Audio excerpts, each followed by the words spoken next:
Hey guys, it's time for the 11th episode of F4. Today will be all about scouting, how useful it is, how to do it, and what are the best ways to do it. But let's not waste any time. Let's get right to our main screen and introduce everybody. I'm Dikshat Sharma from Team 226. I've been on the show two times before this. Yeah. Awesome. Now, Jake? Um, Me? Yes, you. So I am Jake Barrows. I am from Team 3146, and this is my first time on the show. And Jacob. To make it easy. Hi, I'm Jacob Carroll. I'm from Team 346. Awesome. Alright, so just because we had to get the geography out of the way, where is everybody from? I'm from Troy, Michigan. It's in Michigan, around like right Yep. here. Pick up the hand, ready. Okay. Now, Jake, where are you from? Granby, Connecticut. It's around northern central Connecticut in the New England district. And Jacob? I'm from Richmond, Virginia, so right in the middle. Alright, so a good mix of geography today. Now, before we, actually, let's just get right to it. So let's start with individual team methods of scouting. Alright, so I'm just going to go right to Dick Chant with this one. So how'd you guys do scouting this year? So we tried different methods. We were looking into doing like something with Google Sheets on a phone, and we made something where a student actually edits like a Google Sheets on their phone, and then after each couple matches, they turn on their data so that we can have some type of live scouting. And then we tried that, except it wasn't the most intuitive with students going directly into Google Sheets. Mm-hmm. We also had an app which Adi Sai developed, but it was really buggy and it didn't really get done in time either.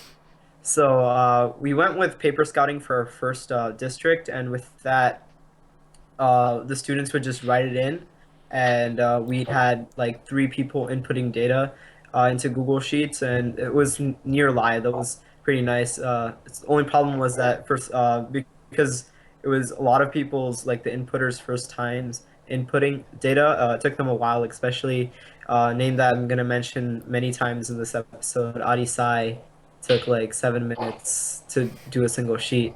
But and then for Troy, what we did is we actually used something a mix of that where we actually scanned the papers with our phones using like the Google Drive app. So it would be live with the scans, and then we would shortly right after upload the actual data onto a Google Sheets. It was also at our high school, so we had full access to the Wi-Fi, so that really worked well for us. So Alright, so that's just another reason why you're sending Adi to New York, right? yeah, that's just one of the other reasons that we're sending him to New York, also so that he could find a better webcam, because I heard they sell good webcams there. So. They do, they do. Alright, so Jake, how did your team scout this year? So I was the scout leader, and Awesome. so the first event, well, throughout the entire year we were kind of like a dinosaur. We didn't do much digital. So I had pre-printed out like scouting sheets. We had scouts have 3 to 5 teams each. They scouted 5 matches, like the first, third, fifth, and so on. And they all gave them to me near the end of it, and I just sat there for an hour on my laptop putting it into a spreadsheet. And then I transferred all of that into a page that I had, which had top 15 teams for high goal shooting, top 15s for low goal shooting, and then a list of people to never pick. And then I went out into alliance selection with that. Alright, so now let's go to Jacob. What'd you guys do? So we took another old-fashioned route. So we used a combination of paper and Excel. What we had 12 active scouters for every match. So we had two for each robot, one for qualitative and one for quantitative. What we do is we take all that data, the qualitative data, we'd file. So that took another two people to file in a giant folder that we had. And then we'd take the quantitative and put it into an Excel spreadsheet, which gave us all of the best climbers, high goalers, low goalers, fastest, and what their autonomouses did. So what we could do is we could go back and cross-check if autonomouses crossed, which defense they did best, which ones they did fast, slow, or attempted and could not do. And then we had another section for ones that they never attempted at all. And we had a file that we broke down into Excel, which each one was a different one for each team. All right. So the next bullet point was kind of paper versus digital. So I guess what we're going to consider digital as is app based. You know, because everybody kind of does some sort of hybrid. No one just sits there on paper and sets. You know, it just doesn't really happen. But so I guess, you know, app versus paper to Excel to or Google Sheets. What do you guys think in regards to that?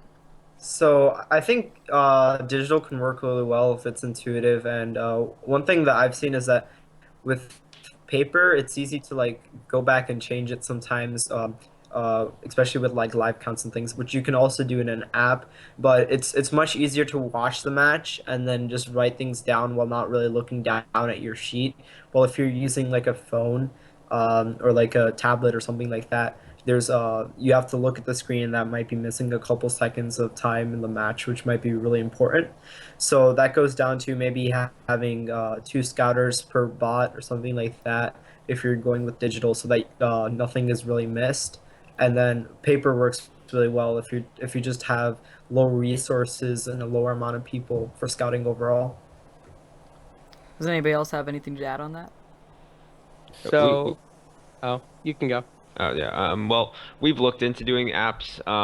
What it does really come down to is getting that all to a hub. Either you have to use Bluetooth or cellular or some other means, because most of these events don't give Wi-Fi and strongly oppose of it, even though some teams still use it.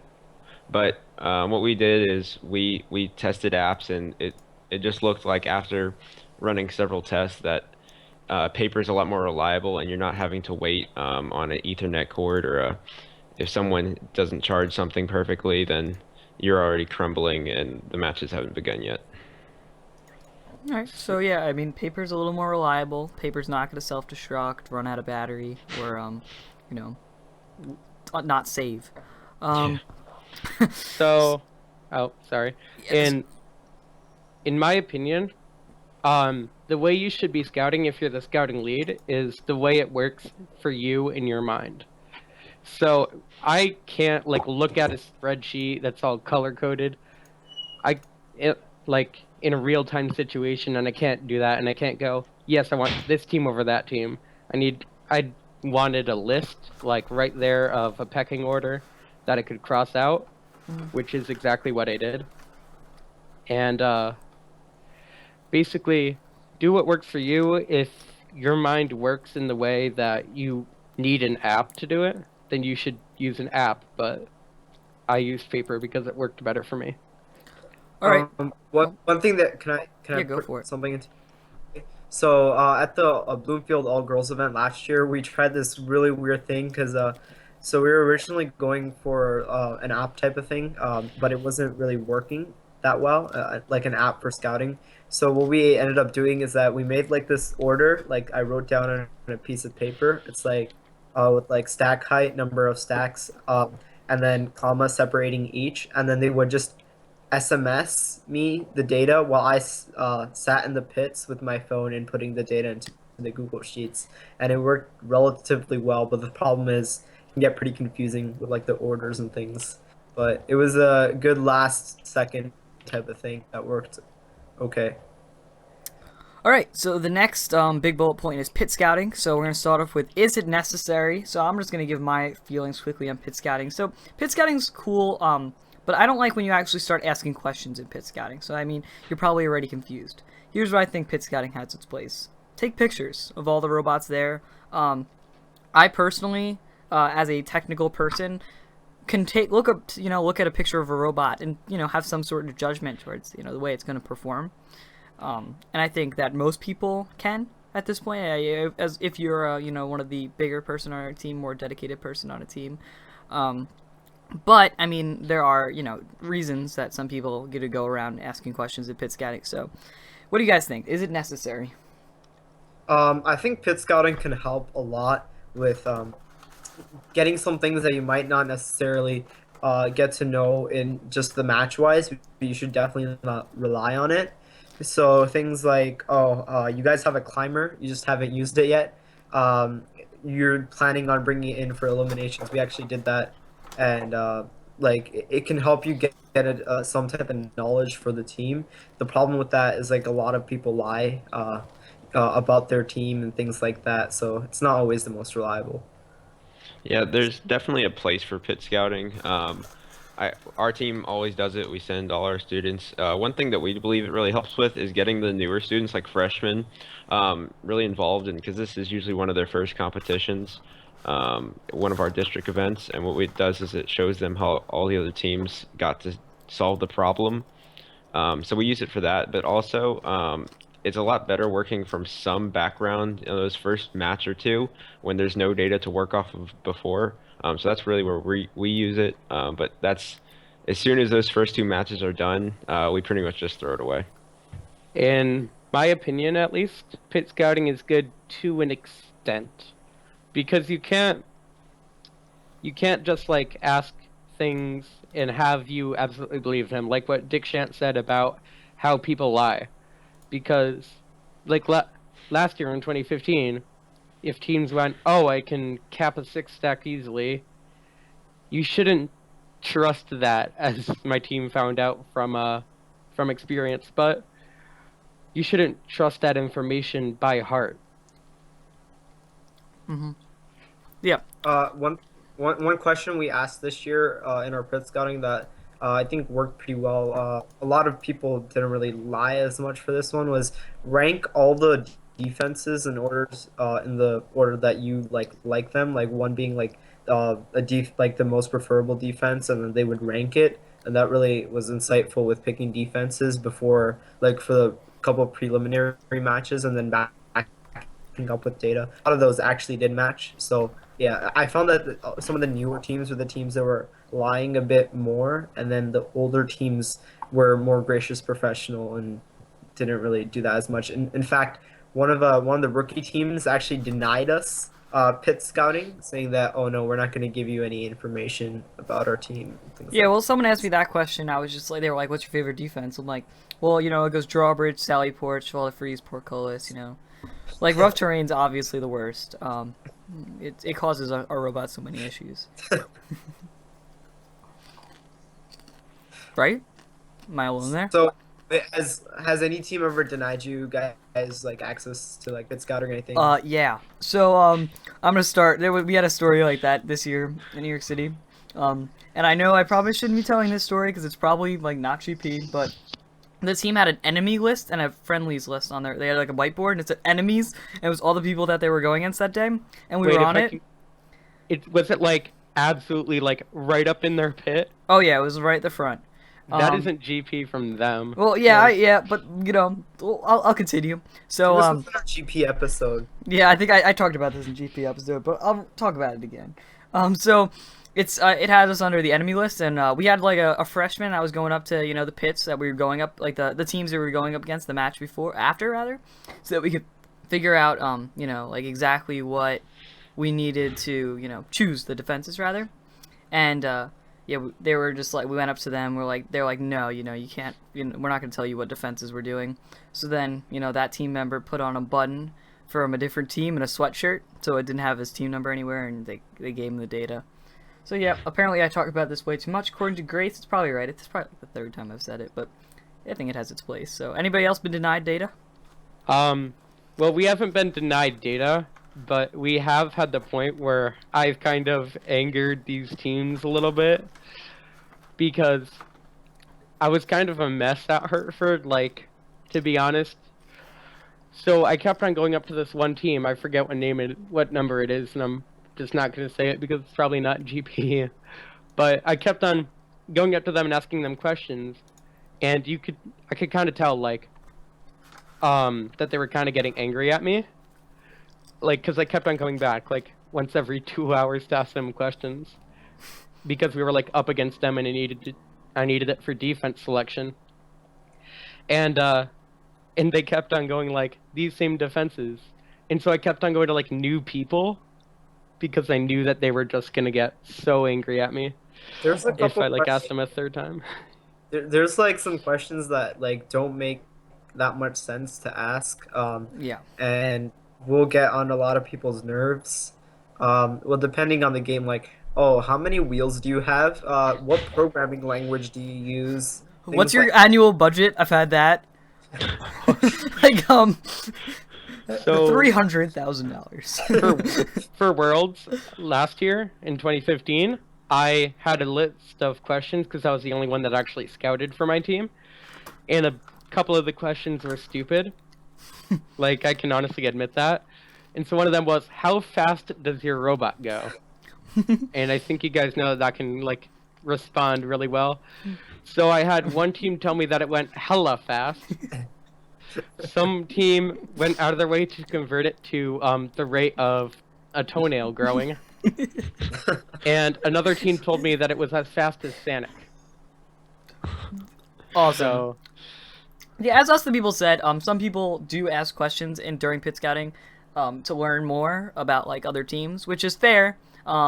And I, of course, I'm always open to ask, like, answer questions like that. Like, how many wheels does ignore me? When people start talking about budgets and stuff, either if I'm not busy, like I'll start talking to them. If I am busy, I'll be like, hey, this person, and usually they don't know the budgets the person I gave them, so it's kind of funny.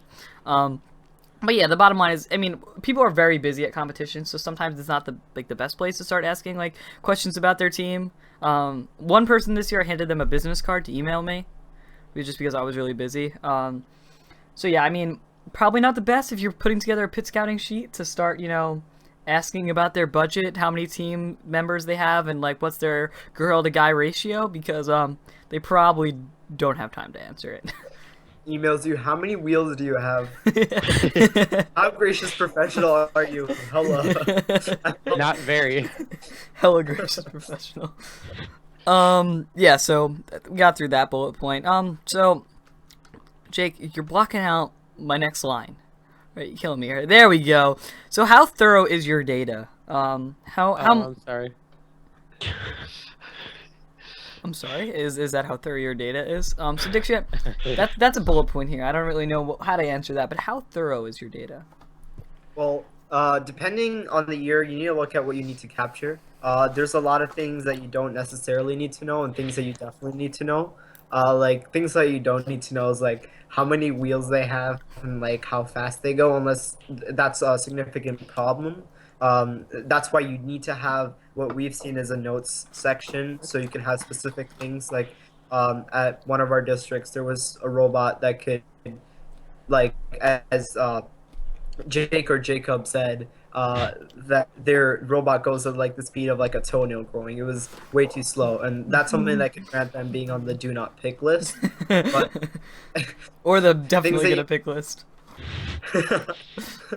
So things that you definitely need to capture depending on the year are like more the offensive things, and things like this year would be like how many high goals do they get. One thing that people can argue about is like how many shots they missed, because it's like, oh, how many shots do I care? Like, I don't care if they missed like 8 shots if they made like 16, but Well, in my one thing opinion, is missed to- shots show potential. If Yeah. you're missing shots, there's a possibility that maybe you can tune your robot a little bit and get those shots to happen. Yeah, there's definitely no team that could do 24 shots in a match. But no, definitely not.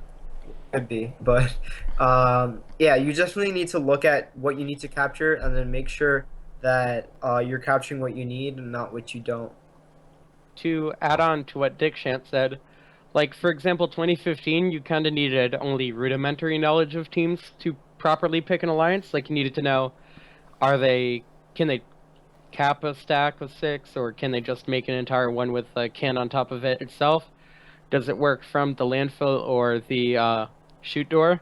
And that's really all you needed to know for compatibility. Yeah. Compatibility, definitely, but one thing about thoroughness is that for last year, we actually found ourselves measuring the times for like can burglars, and like for some specific things, you need to be very thorough, because it can come to that close. Because last year, like, that was almost a huge deciding factor in a match. So we went really thorough with that, with measuring each team's can burglars and seeing how quick they were. That can help you pick as well. So Just Yeah, sat there with like a stopwatch. Like, Yeah. One thing our team did is we used the strategy of just brute forcing data. We had 12 active scouters every match, and then 7 or 8 people behind them cross-referencing data. So we were taking data on every point of the game. So if there was any change in the game or like a way that it was played, like the meta changed a little, we would already have data on what they were doing on that. So one, if so, we're sufficient enough is we just took every point and made it as accurate as possible.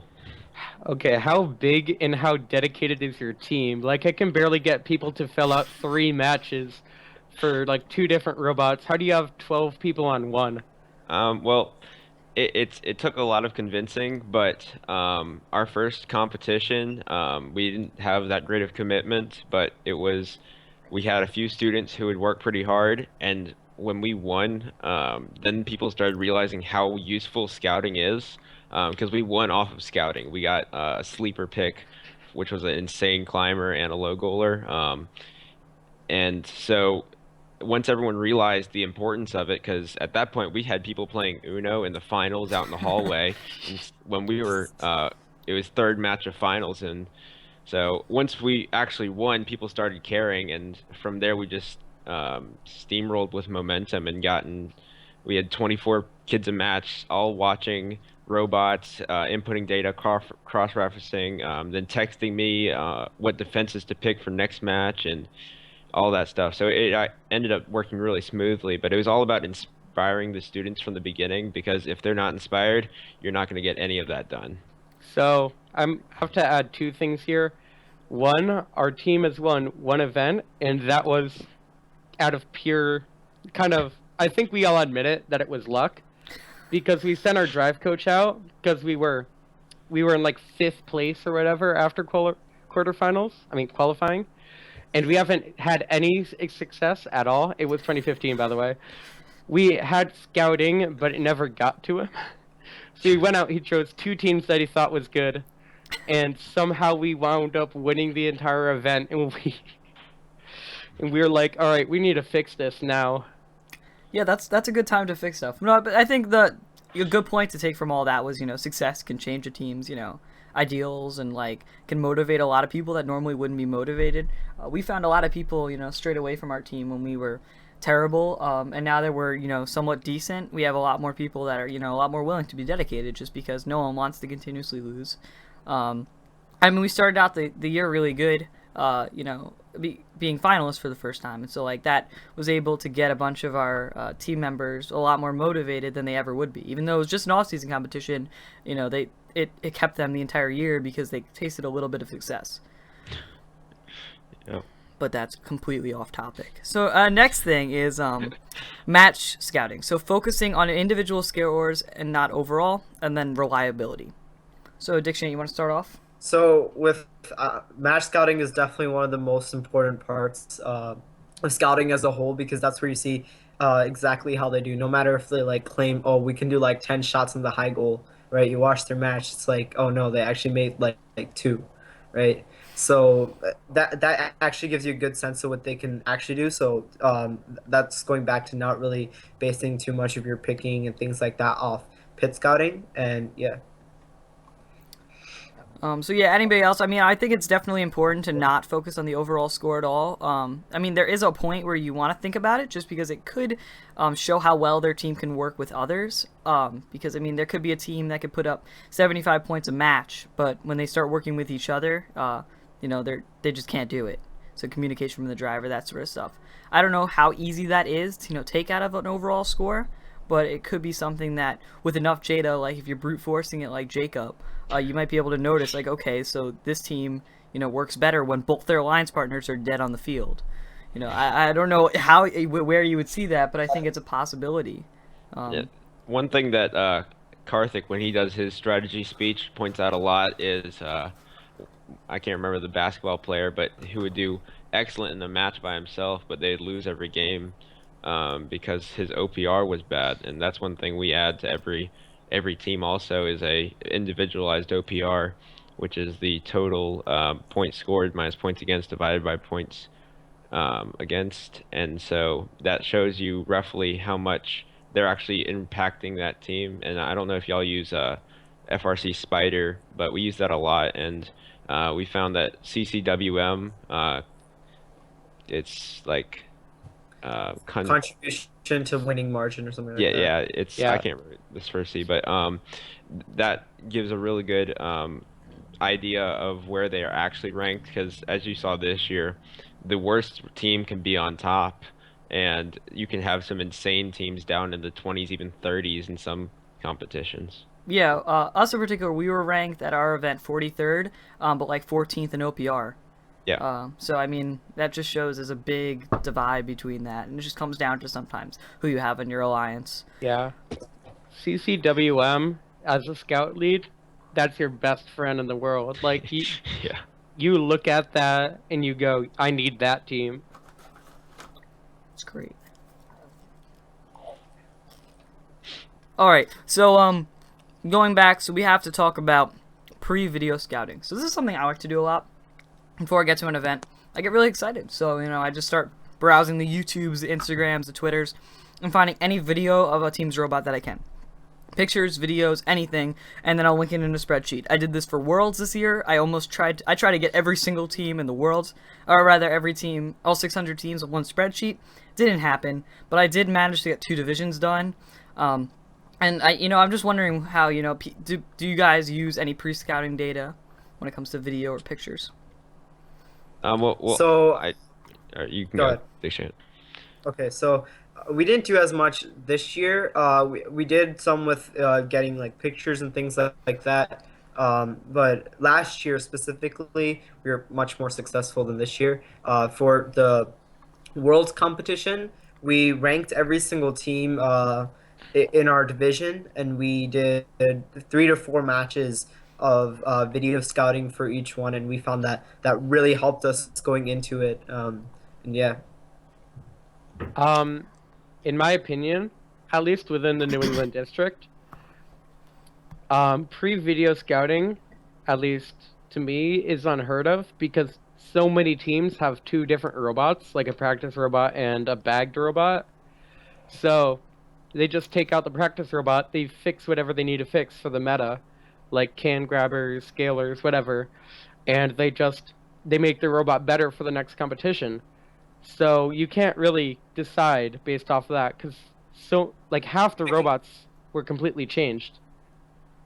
Yeah, but I think it can give you a really good idea, especially in Michigan going into MSC, because one thing that FIM does really well is putting up those recorded match videos from every single district, right? And it can give you a really good idea of how to play against that team and what defenses they might be pretty weak against, and helps you pick defenses and helps you be a much better better strategically against those teams, giving you a better chance to win it. Yeah, that's one thing we did for Worlds is we went back and I went to Blue Alliance and watched all the matches for all the teams and took notes on every match on what they messed up on, what their accuracy was, and just it wasn't as specific as match notes, but it was a general idea so we could kind of rank everyone before the competition even started. So I think pre-scouting is definitely a fun thing to do, especially because your scouting team doesn't have that much to do, especially before a competition, and it might be some good practice just to get back in the loop of things, playing with some data around. I mean, even if you're just looking at, say, reveal videos, prototyping videos, you could always get some sort of idea of how their robot's going to perform. I know what I usually do before an event is I rank teams in four things. So I'll be like, 4 would be the best, 1 would be the worst, and you can kind of get a basic idea of, how well that team is going to do based on the videos that they're putting out. Now, there's obviously some teams where, they could put out some kick-ass reveal video, their robot looks like the best in the world, and then they don't perform. But for the most part, it's somewhat usable. On top of that, one thing that we used like pre-video scouting for this year was at least at the beginning of the year, we showed a lot of our freshmen some of those videos to get them ready for scouting. And what we'd do is we would give them like the scouting forms and then watch this video, and then they can go through scouting before we go to our off-season events so that they can get an idea of it before they ever start. And one thing that we I kind of wanted to do, but we didn't this year is if you have like a later event, let's say a later regional, later district, what you could do is you can pull up match video from let's say week 1 and week 2 or week point 5 from Palmetto and have your students watch that and kind of practice scouting and get a hang of things because especially at your first event, I know a lot of teams their first event is their only event, but going into that, if you already have practice with scouting, that can help you validate your couple first matches scouting during the day because I know at the Midland District this year, we didn't do that going into it, and we kind of just deleted our first 5 matches worth of data because there was a lot of like miscommunications and things like that. So it can help you retain much more. All right, so let's get into our next bullet point, which is pick lists. So there's 2 different subtopics between this. So that's do not pick lists and different teams in your pick list. So do you guys do the the ranking sort of pick list, or do you have a list of teams where you start crossing them out? In which order you want to pick? How do you guys do it over there? Oh, you can go. Oh, Okay. I went first last time. all right. So, like I said before, I have a pick list that is basically a do not pick list and a ranking list. And it's all based off of compatibility to my team and obviously like success. And I just cross it out if they get chosen or if they're ahead of us or whatever. Well, not completely, just in case I'm first picked and I need to choose the second robot. But a pick list and data in front of you is certainly important because this is a little bit of a tangent here. But at WPI, we were chosen first picked from 33rd place, where this is where I scribbled out all of our information, wrote just say yes on it because I was probably going to be second picked anyways. So I didn't need to know anything. So I was first picked into a team and they didn't have any information either. So neither of us had information. They just remembered us from a qualification match together. So we blind picked a team and it didn't do very well. Yeah, we had an instance like that this year. We didn't have really the personnel to do scouting too intensely, and we were seated really terribly, so we figured if we were going to get picked, it was going to be as a second pick, and then we were picked as a first pick.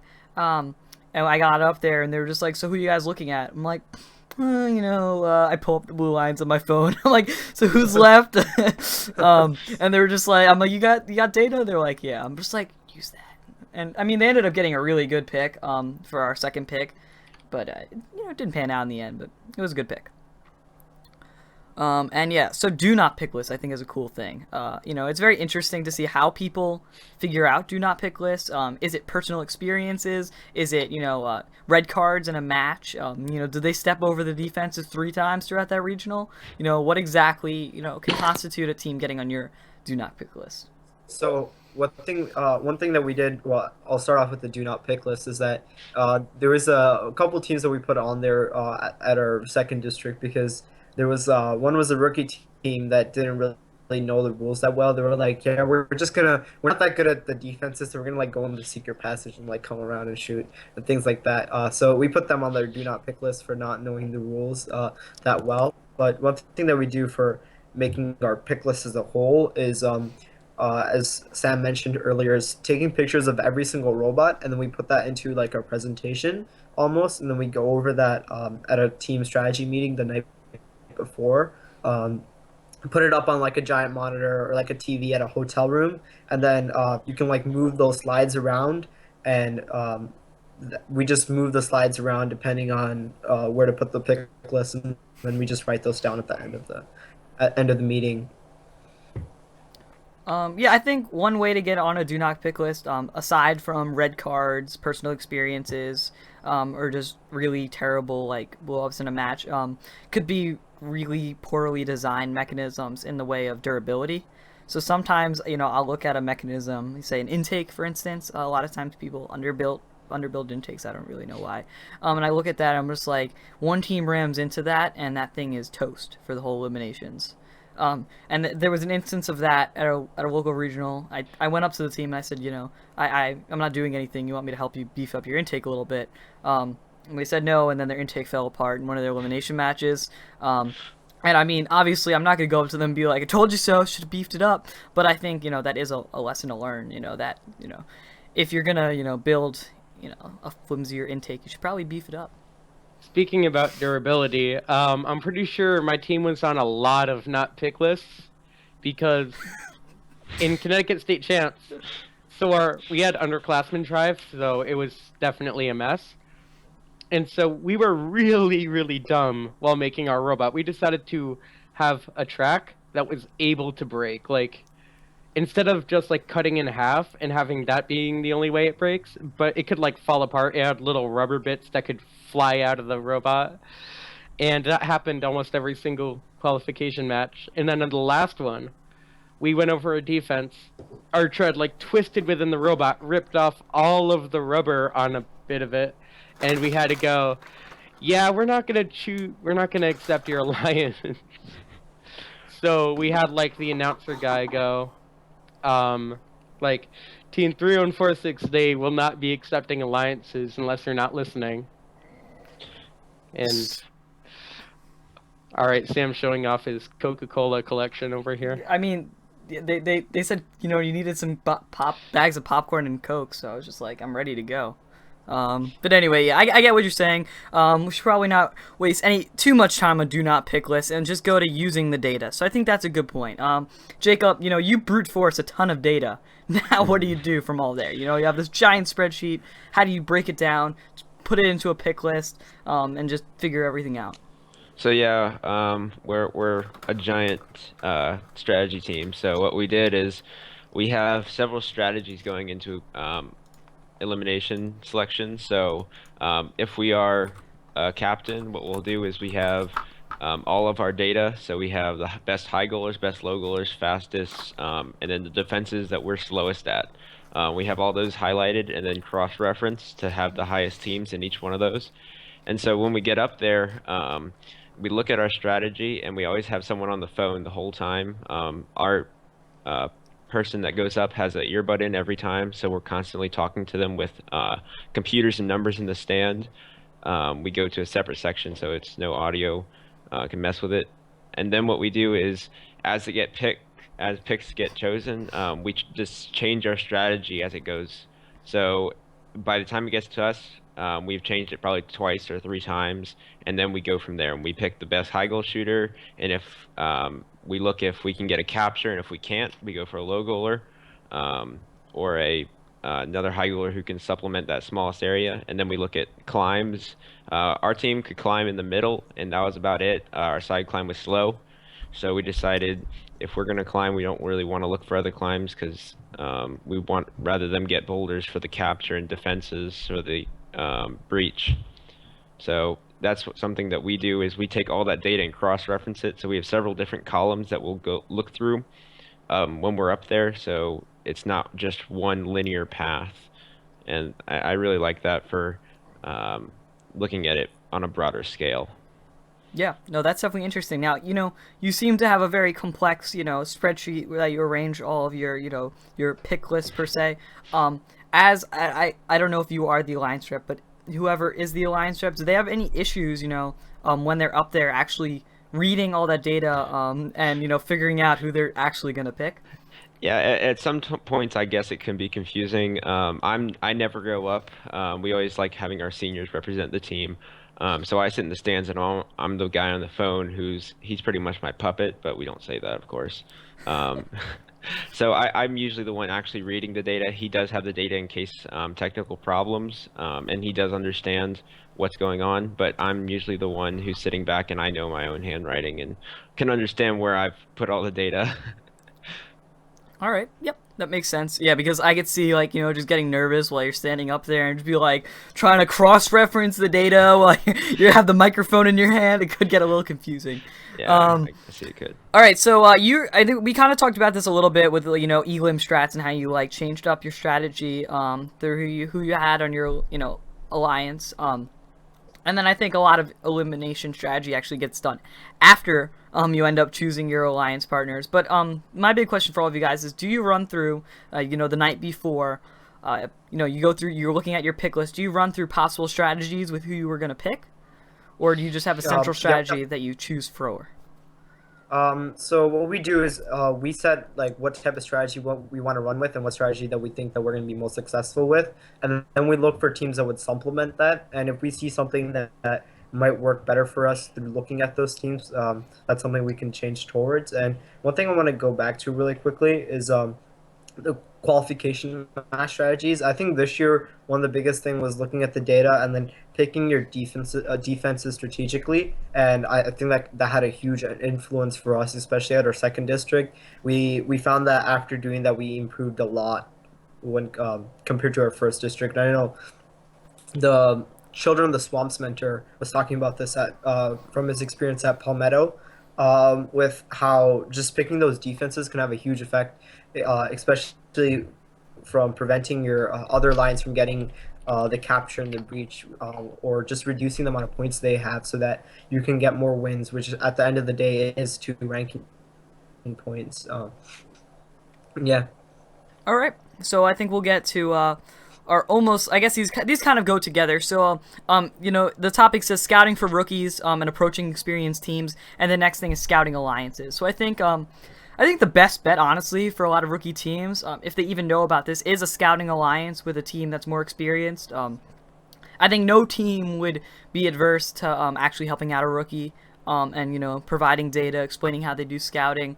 And I think scouting alliances even for more experienced teams, especially at events like Champs, where it's hard to, you know, scout every team. And if you're one of the top, you know, 1% of teams and you're playing for Einstein, a scouting alliance with a team on every single field is helpful. But I'm just wondering what you guys do in terms of scouting alliances. Have you ever used them? What do you guys think of them?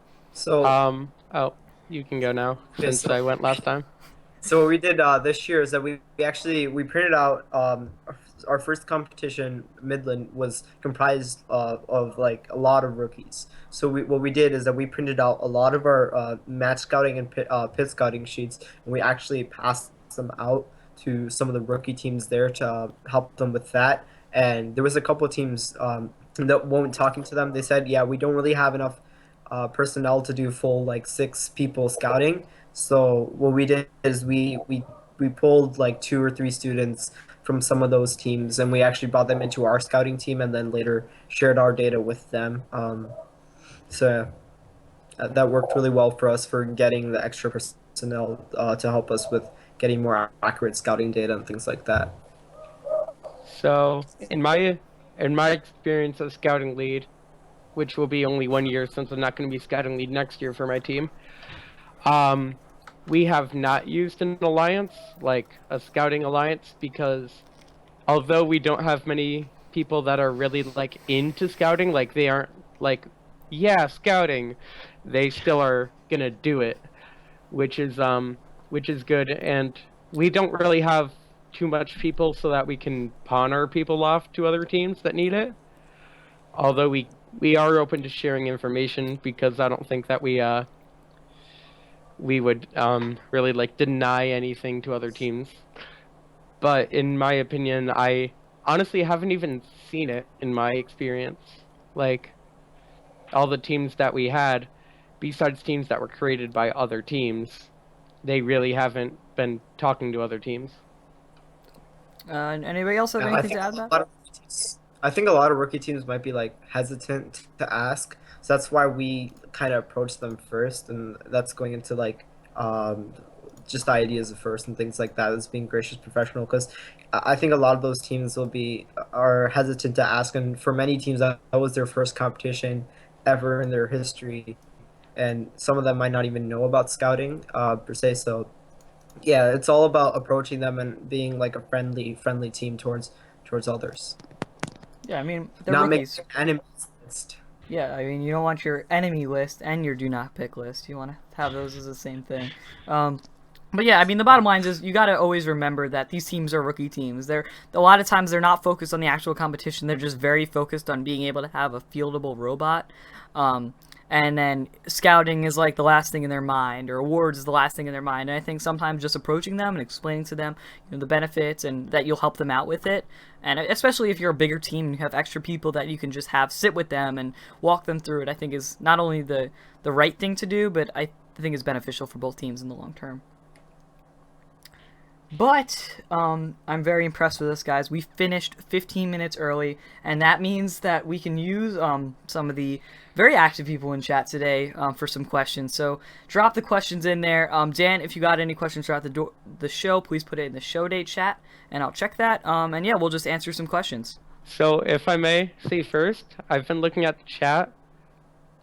Okay, there are people in New England in here, and I have no idea what teams you're on, but I really want to know. Like, I mean, they're on 1254, I believe. 1254 isn't in Yeah. New England. No, Or no, I'm really they dumb. are, yeah. 1254 is in New England. I'm really dumb then. So, what are your favorite memes? All right, so to be completely honest, our favorite meme of this week is the frog meme. I'm showing its chest. It's a GIF. I could bring it up to the thing, but I mean, honestly, you know the idea. Just look up frog meme; it'll come up. That's our favorite meme of the week. But anybody else have some good memes that they like a lot? If I may add to the meme conversation a little bit, the "It's Your Boy" meme, that meme's gonna die out in a week. It's not sustainable. Okay, just give up. That's not the meme we're talking about. I know. I'm just adding on because the frog bit. Yeah. Yeah, the frog meme, very good one for this year. I remember on April 1st, Frog Force put out like this post where they're like, "Yeah, we're changing our name to Pepe Power," and there was like this nice picture too. All right, guys. was- So our next question is important. It's what is your favorite movie and why is it the B movie? So honestly, I think it has to be the B movie just because of just how well everybody works together in that society. It just reminds me of like how society should be run. You know, everybody just following what their dictators say, and driving in straight lines, and getting their job from a giant billboard. Like it's just exactly how life should be. But yeah, anybody else have comments on why your favorite movie is the B movie? If I may add in, I don't think my favorite movie is the B movie because it doesn't have enough Bs. I do Not believe enough. that the Beam movie is very good because I guess that's all our dreams of being what the robotics team looks like, when in reality it's more like I don't know, what's a very chaotic movie. Probably a horror movie of some sort where they're running around and everyone doesn't know what to do. It's my team. Yeah, I think that movie's called The Killer Bees. So we have a legitimate question this time that probably none of us are going to be able to answer too well. And that's, what is your favorite 2007 robot? So what do you guys think? What's your favorite? The 2000? boat, the boat's that's- really good. I can't. Uh, 469 probably built the boat. 2000 Thunder Chickens had this really cool robot. What they have like two wings, things on the side for their platforms were like actually lifting the teams at the end. They ended up removing it, but yeah, that was really cool. I really like that robot. I mean, I'm just gonna choose 1114 off the bat. They had a really cool robot in 2007. Can you describe the robot? Well, it had a little bit of red on it. I bet they did pretty well at IRI, as I've seen right now. So I bet it was cool. The norm. All right, my favorite is Team 45 because I looked up a really small team number and I was like, that's gonna be the team that I like because I don't know anything about 2017. 2007. What 2017. game is it? Is that Rack and Roll? What do you know about 2017? Like Water what's game. the Okay, this is also good. So what is your biggest accomplishment on your team? I think making us not suck anymore was probably my biggest accomplishment. Taking us from like 51st to like not that bad. But I mean, yeah, Do you mean on your team or as your team? on your team. So like, I guess what you did in particular. So I bet it has to be this year or probably being the team leader for next year. That's got to be my biggest accomplishment. One thing that I think my biggest accomplishment so far, specifically on 226, has probably been being the scouting slash strategy coordinator for this year, and then at our off-season events, what we did is that we ended up winning at Mark, and then we made it to finals at Kettering. So yeah, that was a huge achievement for me going into that. Mine would probably have to be being the team strategist and getting us to Worlds for the first time in, what was it, 7 years? So, that was So I pretty will awesome. address. People are saying how is Dean's List not your biggest accomplishment, and I think that just comes down to like I'd prefer to point my accomplishments in like the team and like Dean's List is cool as a personal achievement, but as a lasting legacy, I feel like it's just more important that people will probably forget in a couple years that I did got Dean's List finals or whatever, but eventually they're pretty much always gonna probably remember when our team had a turnaround. We just If I may change mine, I think I have to change my accomplishment to right now, because my team member just got absolutely destroyed by Nightbot. nice. Yeah. All right, so so that was great to watch. So another question is how to get members to like scouting, incentives, games with data. Anybody have games? I don't know So- if y'all have seen Symbotic's stuff, but they do the Symbucks thing, and that looks pretty awesome. We tried implementing that this year, but it was a lot harder than we thought it was going to be. One thing that I tried one time, which didn't work at all, was I was trying to put in some incentives for video scouting, and whoever scouted like the video scouted the most videos, like first, second, and third place got like some award. But then first, second, and third place just ended up being me. So yeah, it didn't really work out that well.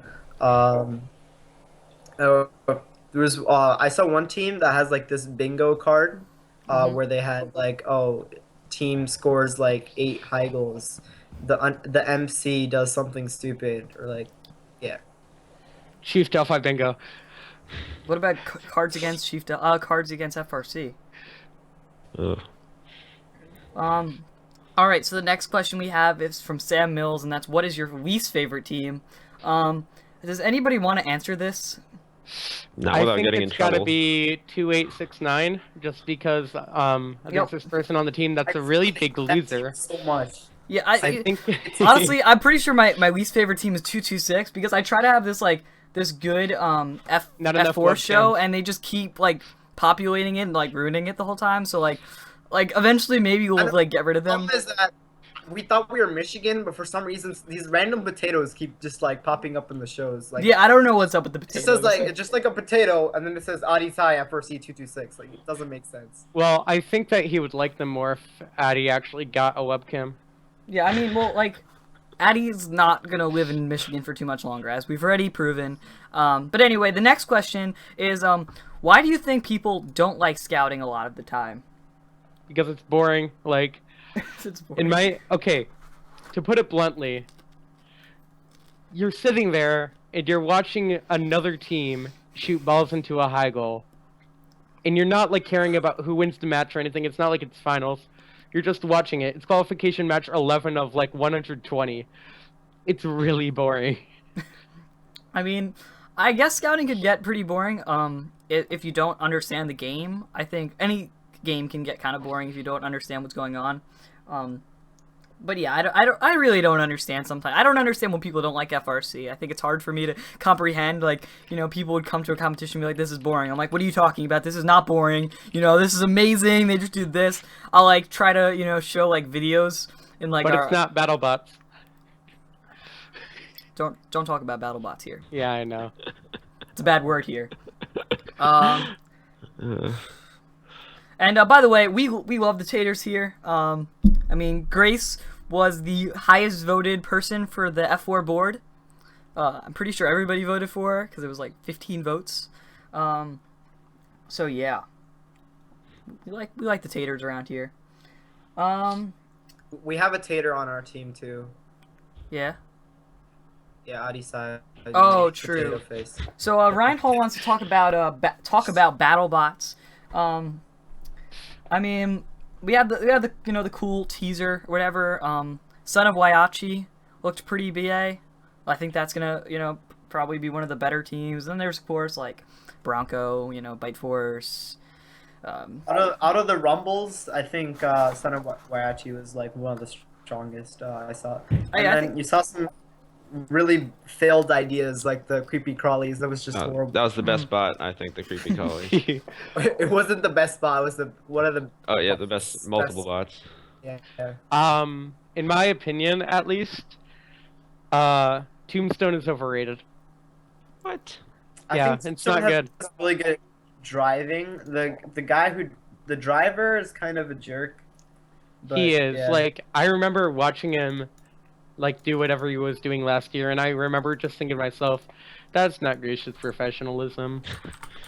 Because he's just like, he's taunting them. He's like, one more. Like, you remember that robot that had 2 vertical wheels that were spinning?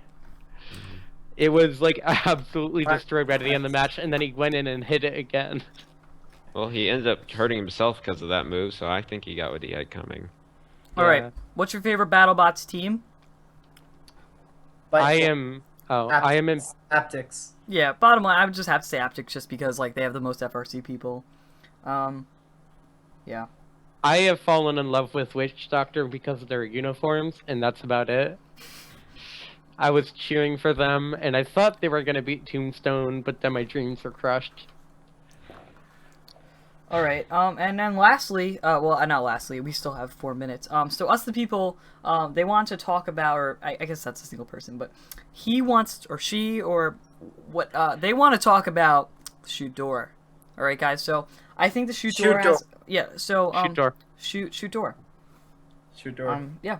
Shoot door. I think Dan's working on Best unveiling FRC Bailey, by the pickup way. line. That's the best FRC pickup line Shoot Door. ever. Yeah. Shoot door. Yeah. I mean, Sure. we had some very questionable stuff in the chat earlier, about like flirting to get like on pick lists and stuff. So I think Shoot Door is a good starting line for that. Alright, I don't think I should be Don't- saying this on air, so I'll save this for after we turn the stream off. But I have a great story about Hartford. Shoot Door. No, it wasn't even Shoot Door, it was like... Excuse me, 195. Okay. I'm scared of what you're gonna Yeah, say. I'm not gonna say it, Yeah. so I'm No gonna, matter I'm what gonna your wait. lady skills, no matter what your lady skills are, probably nowhere close to Adi size. Like Yeah, like he's just- Adisai, like if you could look at his profile picture, he's sandwiched in between like all of his bays. And I mean, we talked about his love life a couple episodes ago. Just bottom line is like Adisai, just he knows what he's doing. Adi is like the biggest meme of F4. Yeah, He's a definitely. living meme. He's a living legendary meme. It's true. I mean, there's just so many jokes you can just throw around Adisai. I mean, that's not even his real name. It's... And you'll never know their real name, okay? Is Dan? I think Dan's like still 40 working on characters trying to long. get Bailey back. So yeah, just drop a couple more questions. We have 2 minutes before the after show starts. We have like a 1 minute. Okay. So there's apparently a person from 195 watching currently. Alright. Basically, I'm not gonna Tell say him to anything stay for else. the post show. Just tell him to stay for the post show. Yeah, stay for the post show. Okay. Wow. I'm just gonna say it, and like it's gonna be really quick. Okay, but It before involves- he says it, we don't condone this action on F4. I don't know what he's about to say, but all I know is I probably don't agree with it. All right. Okay, continue. It involves giving fellatio for alliance selection. What? What is this? It was a joke on the bus. It's not like we actually. Okay. It's not like we actually said that to them. All right. So I'm glad that we got that out of the way. Yeah, you're Um, welcome. That should Yeah. have probably been on the post show. Yep, So- that definitely should have been on the post show. Wow. We should have people that are going to be on the show sign like a contract next time. That Yeah. like they can't say Yeah. dumb things. Yeah, I agree. Oh gosh. I still need to figure out how to ban Bailey. So that's good. What happened to Bailey? I think she was accidentally banned by Nightbot. Rip. I don't think anybody's figured out how to unban her or him. I still not sure. Can someone help me out there? Yep. I'm looking at the Nightbot dashboard right now. Apparently the top chatter is Adisai. He's always the top chatter. Oh, so It's not just chatting. Bailey wasn't actually banned. They were just timed out for 600 seconds by Nightbot for posting caps. So we're gonna play around with the spam protection for next time to make it less harsh. But we can't actually. I don't think we can at least. I don't think we can actually unban them. And basically the reason was they said I like taters in all caps. So yeah. Good reason. That was an admirable way to get banned. Yep. I don't know why you can't post all caps. Oh, there you go, Alex. So good job. You have just been muted for 600 seconds. Wow. Great. We did it. 9:01. Post show time. Oh yeah, so it's post show time. So thank you guys for watching. We've been in the post show for about 15 minutes at this point anyway, but maybe I'll chop it down, maybe I won't. But anyway, guys, thanks for watching this episode of F4. It's been a very active episode of F4 in the chat, and you know, just awesome that we're expanding, especially because summer CD and summer FRC, we weren't sure how it's gonna pan out, but seems like it's going pretty well. So next week we'll oh crap, we don't have a topic for next week. Never mind. So it's gonna be an amazing topic as usual. Probably not Adisai. Like The topic is just going to be Sam Perkowski. Is the topic. What are you talking? yeah. about? So it's probably not gonna be Adisai. But anyway, thank you guys for watching. We're just gonna jump into the post show. Rather the we'll be right back screen for like a minute just so we can like go to the bathroom. And then we'll be back to just mess around for a bit. So see you guys in a couple minutes. I'm going to get more water. I'm gonna study up on my teams.